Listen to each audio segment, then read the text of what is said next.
സർവകലാശാല വിഷയത്തിൽ ASF ഇപ്പോൾ നിയമസഭയ്ക്ക് മുന്നിലേക്ക് മാർച്ച് നടത്തുകയാണ്.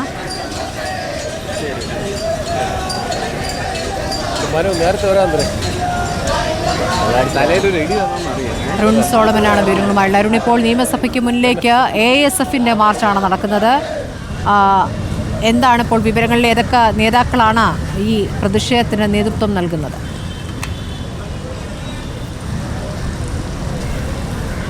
സ്മൃതി, ASFന്റെ സംസ്ഥാന നേതൃത്വം ഭാരവാഹികളടക്കമുള്ളവരുണ്ട്. വളരെ കുറച്ച് പ്രവർത്തകരാണെങ്കിലും കഴിഞ്ഞ കുറച്ച് നിമിഷങ്ങളായിട്ട് അവരിവിടെ നിയമസഭയുടെ അടുത്ത് തന്നെയുണ്ട്.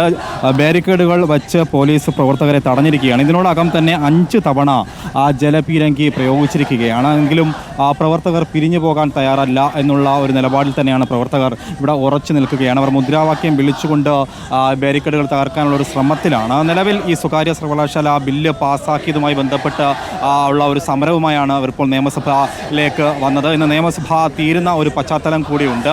എന്തായാലും ഈ വിഷയത്തിൽ കൃത്യമായിട്ടുള്ള നിലപാട് ASFന് ഉണ്ട് എന്നുള്ളത് തന്നെയാണ് ഈ സമരം സൂചിപ്പിക്കുന്നത്. കാരണം 2016 ഉമ്മൻചാണ്ടി സർക്കാർ ഇരിക്കുന്ന കാലത്തിലാണ് ഗ്ലോബൽ മീറ്റ് അടക്കമുള്ള വിഷയങ്ങൾ നടക്കുകയും ആ ഒരു ഗ്ലോബൽ മീറ്റിനെ തകർക്കാനായിട്ട് അന്നത്തെ SFI സംസ്ഥാന നേതൃത്വം വളരെ ശക്തമായിട്ടുള്ള സമരമാണ് തിരുവനന്തപുരം കോവളത്ത് നടന്ന മീറ്റിൽ നടത്തിയിരുന്നത്. എന്നാൽ കാലങ്ങൾക്ക് ഇപ്പുറം പിണറായി വിജയൻ്റെ രണ്ടാം പിണറായി സർക്കാരിൻ്റെ കാലത്ത് സ്വകാര്യ സർവകലാശാല ബില്ല് പാസ്സാക്കുന്ന ഒരു ഘട്ടത്തിലേക്ക് കാര്യങ്ങൾ കടന്നുപോയിരിക്കുന്നു.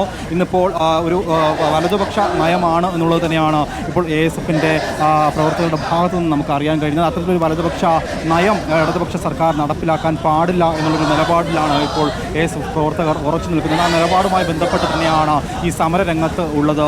സ്മൃതി, എന്തായാലും ഇപ്പോൾ പ്രവർത്തകർ മുദ്രാവാക്യം വിളിച്ചുകൊണ്ട് ഈ നിയമസഭയുടെ അടുത്തുണ്ട്. അവർ ഈ ബാരിക്കേഡുകൾ തകർക്കാനുള്ള ശ്രമമായിരുന്നു. ഇപ്പോൾ പ്രവർത്തകർ മുദ്രാവാക്യം വിളിച്ച് തിരികെ ഈ കല്യാണിലേക്കുള്ള പാളയം ഭാഗത്തേക്ക് പ്രവർത്തകർ മുദ്രാവാക്യം വിളിച്ച് നീങ്ങുകയാണ്. എന്തായാലും റോഡ് ഉപരോധിക്കാനുള്ള ഒരു നീക്കമാണോ എന്നുള്ളതിൽ വ്യക്തതയില്ല. എന്തായാലും പ്രവർത്തകർ മുദ്രാവാക്യം വിളിച്ചുകൊണ്ട് പാളയം ജമാമിലേക്ക് നീങ്ങുന്നു.